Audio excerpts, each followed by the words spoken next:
हरियाणा निर्माता व विकास पुरुष कहे जाने वाले स्वर्गीय चौधरी बंसीलाल का नाम आज भी हर कोई बड़े सम्मान के साथ लेता है।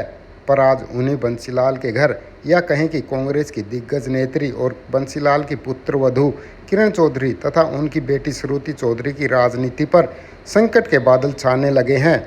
इसके पीछे कहीं न कहीं देर सवेर इशारों इशारों में भूपेंद्र सिंह हुड्डा का हाथ माना जा रहा है। किरण चौधरी अपनी बेटी का लोकसभा टिकट कटने पर पहले इशारों इशारों में हुड्डा पर निशाना साध चुकी है और इसके पीछे उन्होंने हुड्डा का षड्यंत्र बताया था।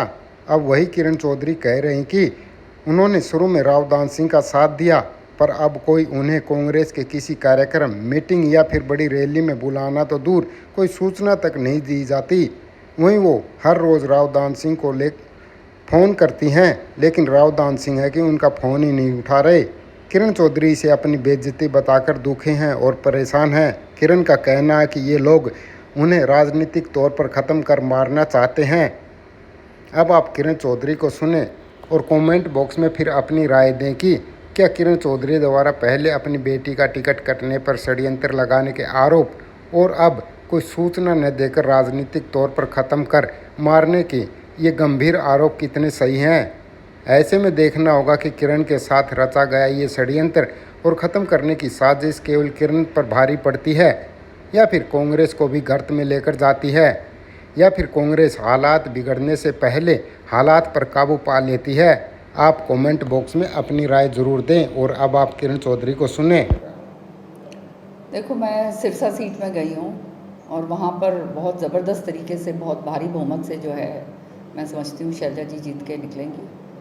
और कहीं तो मेरा जाना का इत्तेफाक हुआ नहीं। और भिवानी में थी मैं, भिवानी में भी हमने प्रचार जो है अपना पार्टी का करा है।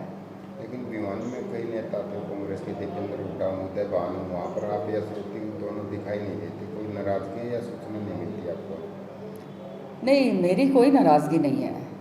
देखो, मैं एक पार्टी की समर्पित सिपाही हूँ और उसके नाते, एक इलेक्टेड एमएलए के नाते, 4 बारी मैं यहाँ से एमएलए बन चुकी हूँ। उसके नाते मेरे को जो है, दान सिंह जी ने जब कहा कि आपने मेरा दफ्तर खुलवाना है, तो मैंने दोनों दफ्तर खुलवाए, वहाँ पे मीटिंग करवाई और बहुत बड़ी मीटिंग हुई थी, आपने सबने देखा। और खुलकर जो है मैंने उनके समर्थन के लिए जो है मैंने जो है अपनी आवाज़ उठाई और खुलकर मैं बोली थी। लेकिन उसके बाद मैंने ये देखा है कि उसके बाद जो है मुझे कोई इतलाई नहीं दी जाती है, कोई सूचना नहीं दी जाती है। मैं भिवानी के अंदर हूँ, कोई ये भी नहीं है कि मैं कहीं इधर उधर हूँ, भिवानी में हूँ। भिवानी में होने के नाते ये आप जानते हो कि ये इलाका जो है चौधरी बंसीलाल जी का इलाका माना जाता है। सुरिंदर सिंह जी ने बहुत काम करे हुए हैं, बंसीलाल जी ने करे हुए हैं। और बल्कि आज जितने भी प्रत्याशी हैं विपक्ष के भी और पक्ष के भी, सारे सुरिंदर सिंह जी की समाधि पर और बंसीलाल जी की समाधि पर जाते हैं। जो आज तक कभी जिन्होंने जो है वहाँ पे मत्था नहीं टेका था, वो लोग सारे के सारे जा रहे हैं दोनों तरफ से। तो कहने का मतलब ये है कि लोग जो हैं यहाँ पे 15 साल हमने काम करा है। श्रुति यहाँ पे एमपी रह चुकी हैं, बहुत दबा के काम करा है लोगों के लिए, तो लोगों के अंदर पहचान है। तो इतना तो बनता है प्रत्याशी का कि वो जो है हमारे को सूचना दे, लेकिन उनके दफ्तर से कोई सूचना नहीं आती है।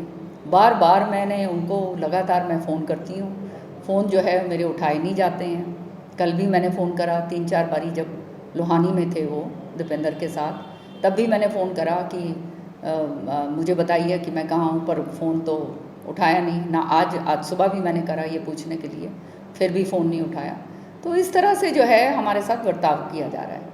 अब आप मुझे बताओ, मैं जहाँ से एमएलए रही हूँ, 4 बारी एमएलए हूँ वहाँ की अभी मौजूदा, आप इलाके में जा रहे हो, आप मेरे को इतला ही नहीं कर रहे हो। वहाँ पर आप जो हैं अलग अलग उदयमान जाते हैं, जो हमारे पीसीसी प्रेसिडेंट हैं, उनका दायित्व बनता है कि एमएलए होने के नाते मेरे को इतला करे जाए, मेरे को बुलाया जाए। पर ना तो मेरे को बुलाया जाता, इतला ही नहीं करी जाती, बुलाने की तो बात छोड़िए। तो इस तरह की जो है बेइज्जती जो है ये बार बार जो है मेरी और श्रुति की कर रहे हैं। अब इसके ऊपर और इससे ज़्यादा मैं क्या कह सकती हूँ। क्या लगता है इस जो एक तरह की नाराजगी कहें या गुटबाजी कहें या अनदेखी कहें, उससे कांग्रेस को या कांग्रेस प्रत्याशी को कितना नुकसान मानती है इसमें? देखो, गुटबाजी हमारी तरफ से तो हो नहीं रही। मैं तो स्पष्ट कह रही हूँ, मैं यहाँ बैठी हूँ समर्थन देने के लिए और अपना काम भी कर रही हूँ। आप देख रहे हो कि लगातार इलाके के अंदर हूँ मैं, या तो सिरसा में हूँ यहाँ पर हूँ। मैं तो कांग्रेस प्रत्याशी के लिए ही लगी हुई हूँ, कांग्रेस पार्टी की हूँ। लेकिन जब गुटबाजी की बात अगर आए तो गुटबाजी मैं तो नहीं कर रही। गुटबाजी कौन कर रहा है ये तो सामने स्पष्ट नज़र आ रहा है। अब भिवानी में मीटिंग होती है, वहाँ पे हुड्डा जी आते हैं, हमारे को वहाँ की भी इतला नहीं करी जाती। औपचारिकता रूप से जो है श्रुति चौधरी यहाँ से एक्स MP हैं, बुलाना तो चाहिए ना। मैं हरियाणा के अंदर CLP लीडर रह चुकी हूँ, मुझे कहते इतला होनी चाहिए, वो तक नहीं बुलाई जाती। तो इस तरह से बेइज्जती जो है वो बार बार ये लोग कर रहे हैं और ये सोचते हैं कि इनको बिल्कुल ही ख़त्म कर दो, मार डालो। तो बात ये तो अब जनता तो देख ही रही है क्या हो रहा है। अब हमने तो अपनी तरफ से जो है एक पार्टी के समर्पित सिपाही होने के नाते हम तो अपना काम करेंगे, लेकिन सच्चाई ये है कि बहुत दुख हो रहा है, बहुत दर्द हो रहा है दिल में जिस तरह से हमारे साथ बर्ताव करा जा रहा है। तो अपनी पार्टी के किसी स्टेज पर या मंच पर इस बात को रखा गया हो, बावरिया की तरफ से या कहीं और किसी को दिया हो, क्या पार्टी इस तरफ कोई संज्ञान नहीं ले रही? नहीं, मैंने पूरी तरह से जो है इस बात को रखा है और आगे भी मैं रखूँगी, क्यों नहीं रखूँगी। लेकिन सच्चाई ये है कि जो इलेक्शन लड़ते हैं उनको इस चीज़ का देखना चाहिए। और जब PCC प्रेसिडेंट तक जो हैं इलाके के अंदर आते हैं MLA के लिए, हर एक जगह आप देख लो सारे के सारे लोग इकट्ठे होते हैं, तो मंच के ऊपर तो इकट्ठा जो है अगर हो गए तभी तो यूनिटी का मैसेज जाएगा। आप क्या मैसेज देने के उसमें हैं फिराक में, ये तो मुझे समझ नहीं आ रही है कि जिसका हल्का है जहाँ से वो इलेक्टेड MLA रहे हुए हैं उन्हीं को आप मंच के ऊपर नहीं बुलाना चाहते, तो इसका मतलब तो ये है कि आप उनको मारना चाहते हो, उनको ख़त्म करना चाहते हो। तो ये तो जनता जो है भैया, ऐसे तो कोई मरता नहीं है, जनता मारेगी तो हम जरूर मरेंगे।